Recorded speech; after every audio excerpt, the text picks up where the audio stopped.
Hello, I am Christina Minchin. I attended Marlboro County High School and graduated in the class of 2011. And then I attended North Carolina Agricultural and Technical State University, where we achieved great goals in everything, producing renowned individuals dedicated to excellence. That's Aggie Pride. As you can tell, I love my HBCU and I support all historically black colleges and universities. Since graduating from North Carolina A&T with a Bachelor of Science in Computer Engineering in 2015, I have worked for the United States Department of Navy as a contractor and as a federal employee, working on submarines, aircraft carriers, and other military assets. I have traveled from Connecticut to California.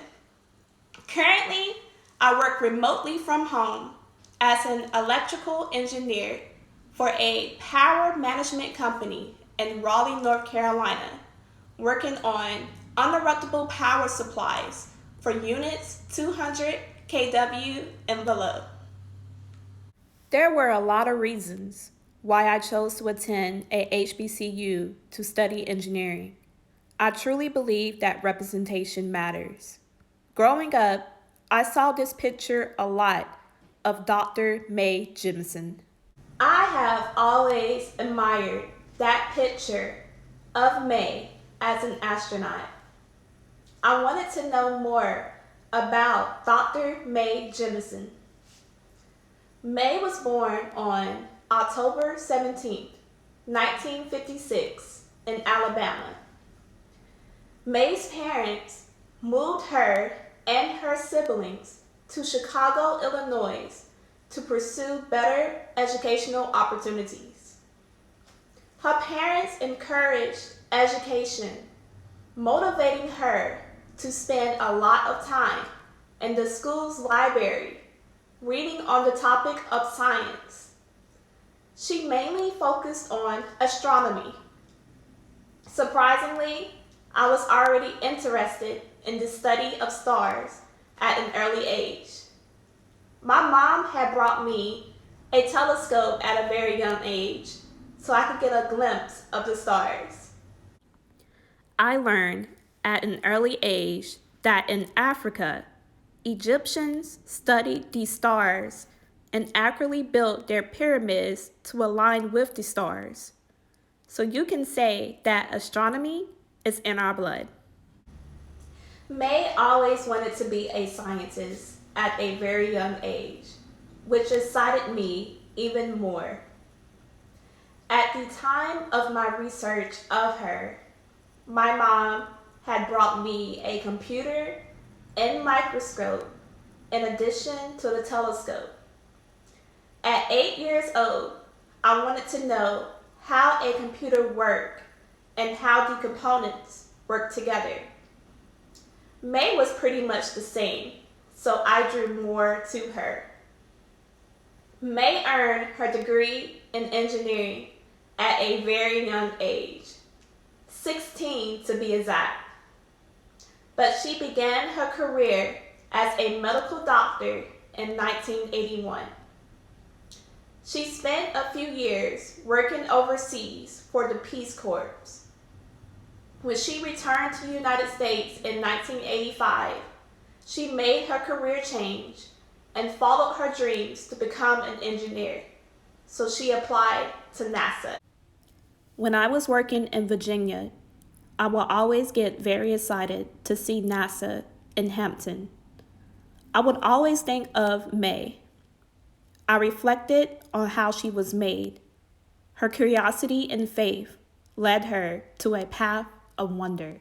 When Mae was a kindergartner, her teacher asked, "What do you want to be when you grow up?" Her response was a scientist. Her teacher tried to discourage her because not too many black women were scientists. She kept her career choice and enjoyed reading a book entitled A Wrinkle in Time and which Oprah Winfrey made into a movie. Jemison was afraid of heights, but she had the grit to keep pursuing her dreams. In 1992, the year I was born, Dr. Mae Jemison became the first African American woman in space. Mae was very well accomplished and received several honorary degrees and many awards. One of my favorite quotes from her is, "Never limit yourself because of others' limited imagination." Less than 2% of Black women are engineers. This needs to change. We need more Black women in the science, technology, engineering, and mathematics field. My advice to our youth is to make sure that your career choice correlates with what you enjoy doing. In other words, make your career your life's passion. I sincerely enjoy my career and date women like Mae who represented Black women in the tech fields. Another woman that inspired me was Miss Shirley Jackson.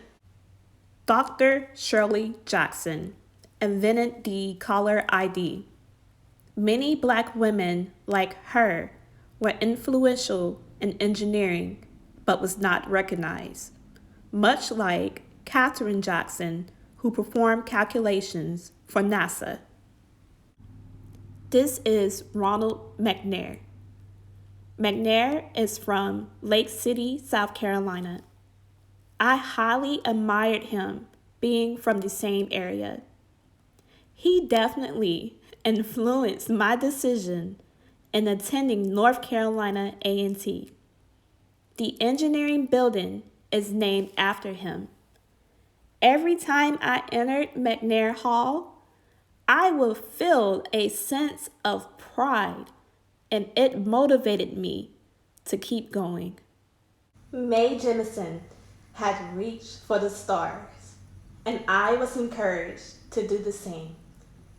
Because of Dr. Mae Jemison and the unsung Black women in engineering, I am Black history in the making.